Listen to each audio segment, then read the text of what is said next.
So I wanted to talk a little bit more about Gundam Breaker 4 today, because we have had quite a lot of new information about it recently.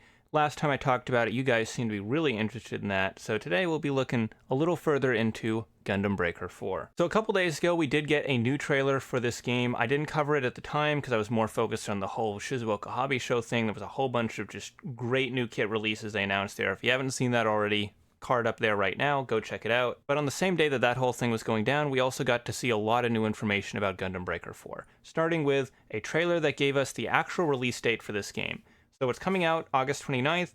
That's a fine release date. It's a bit ahead of time in the future, but it's not too far away. I can definitely wait until then. Now, because we got the release date, we did also see pre-orders go up for the digital version of the game. I actually went ahead and pre-ordered the Ultimate Edition, which I normally don't do for games like this, but Humble Bundle did a little bit of a pricing error on their website with the Ultimate Edition of the game, where they accidentally listed it at the same price as the Standard Edition, so I basically just got the Season Pass for free, and if they honor the price, cool. If not, I'll just get the standard version instead. Either way, I've got my copy of the game locked in and I am ready to play. Now, the trailer itself showed us a bunch of stuff we'd already seen. However, it did show off a couple new features we didn't know about yet. First of all, we get to see something coming back from Gundam Breaker Mobile that was actually pretty cool, and that is pre-made color palettes. So for each Gundam that's in the game, in addition to all the parts, you also have a color palette based off the colors of that Gundam. You can just automatically apply to whatever you want. It'll automatically give the kit those colors. Obviously, you can go in and further customize it from there, but for a lot of kids, this will give you a really nice starting point so you can make your own custom scheme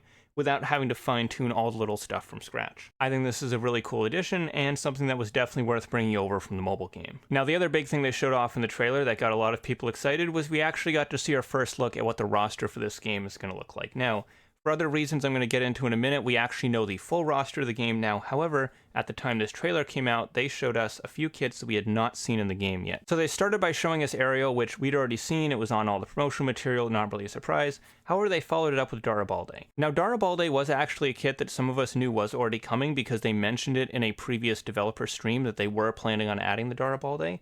However, this was our first time actually seeing it in action in-game. And yeah, it looks pretty cool. Unfortunately though, having seen the full roster, it does seem like Ariel and Darabalde are the only Witch from Mercury kits in the base version of the game, which is a little disappointing. Even though I'm not the biggest fan of the mecha from Witch from Mercury, I still would have kind of liked to have seen stuff like the Pharact, the Calibarn, in the base roster of the game instead of them being DLC, but it is what it is.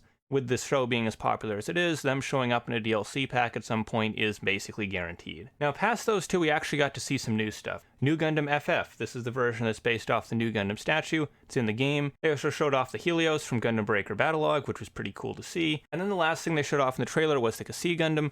This is a unit that I was not 100% sure we'd see in Gundam Breaker since it's a bit on the bigger side, so I was pleasantly surprised to see them included here, and now that they have the whole scaling gimmick for the different parts, it kind of does make sense to start introducing some of these really small or really large mobile suits. But then again, we already had stuff like the Nightingale in the game, so maybe it wasn't that much of a hurdle to begin with. And that was all the units that they showed off in the trailer. However, they did also update the Japanese version of the game's website to show us the full list of units in the game. So right off the bat, everything that was in New Gundam Breaker is present here. No units have been cut from the roster, which is excellent news.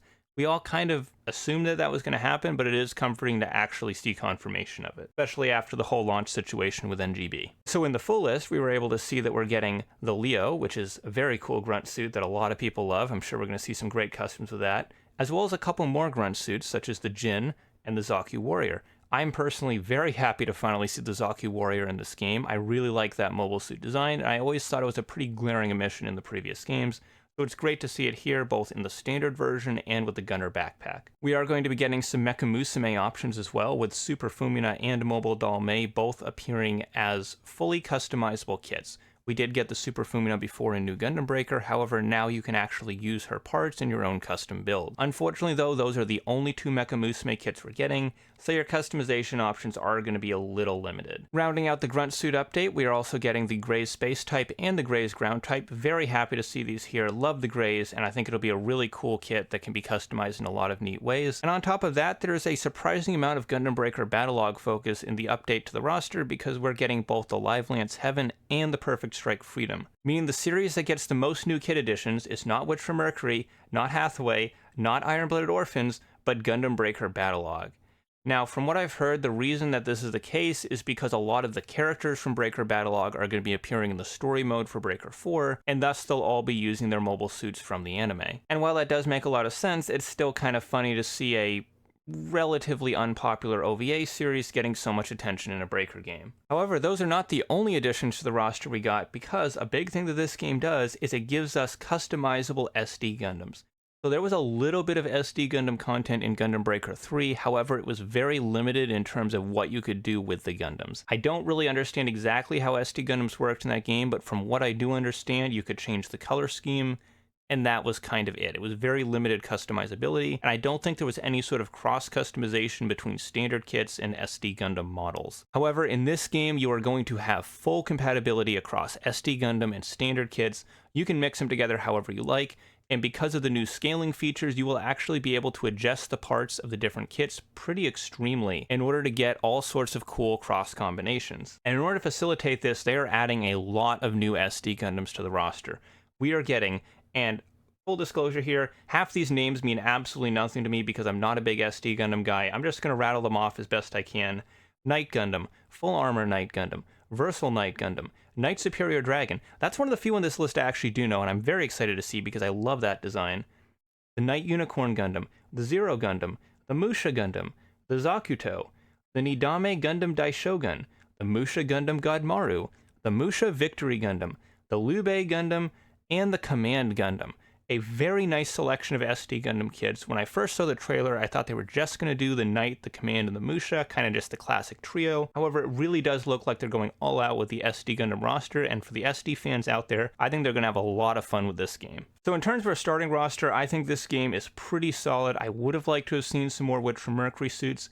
I would have also maybe liked to have seen some more suits from stuff like Iron-Blooded Orphans. You know, just give us a little something more there in the base game. However, with how insanely comprehensive the previous Breaker games roster already was, I kind of understand why they were so minimal in adding to it. And with them adding the whole SD Gundam mechanic as a brand new thing, I kind of understand how a lot of their development resources probably went specifically towards that. At the very least, a lot of the suits that we didn't get to see in the base roster are pretty much guaranteed to be DLC. Now, circling around back to the developer livestream, they did talk about a lot of the feedback that they got from the network test and some of the changes they're going to be implementing because of it. The big one that they talked about, and this is something that I saw a lot of people really didn't like about the network test.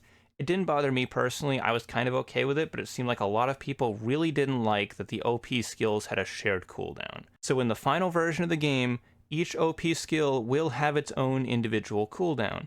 Now, with that being in place, I'm not exactly sure what the difference between EX and OP skills is now, so if someone could clarify that in the comments for me, I would appreciate it. As far as I understood, the whole difference in how they cool down was the whole point of them being two different things. Another thing they added that a lot of people seem to have been requesting was in-game chat. Now, there isn't an actual voice chat system in-game, however, they are adding a text chat system so you can talk to the other people in your party. On top of that, they have made some small adjustments to customization, so now the option parts can be scaled up and down more than you could before, which is going to give you some additional customization options. And to give you some even further customization options, you can also rotate the shield and the backpack. Now, the examples they use here in the slide look a little bit silly, but with the right parts and the right combinations, I'm sure you can use this to make some really cool stuff. On top of that, they did also make some other small changes, like adjusting the controls for the game, so like what button does what, you know, do you have to press this button versus holding it? A bunch of little adjustments like that I'm not going to completely go over, however, for the most part, those were the big changes from the developer stream. So overall, Gundam Breaker 4 was a game that I was already looking forward to, I was already satisfied with it in its current state. However, it looks like they are making it even better. I'm really glad to see that they are listening to the player feedback from the network tests and they are trying to make the game better because of it. And now that we've seen the full roster, I am definitely excited to get into the game and actually start customizing with some of these kits. I am curious to hear what you guys think about some of these updates though, so go ahead and sound off in the comments below. Leave a like if you enjoyed this video, and if you want to customize some of your own Gunpla in real life, there is, as always, the New Type HQ link down in the description. Really would appreciate you guys buying your kits through that link. Affiliate link helps support the channel, and as always, I'm your host, Second Soundwave, and I'll see you next time. Take care, guys.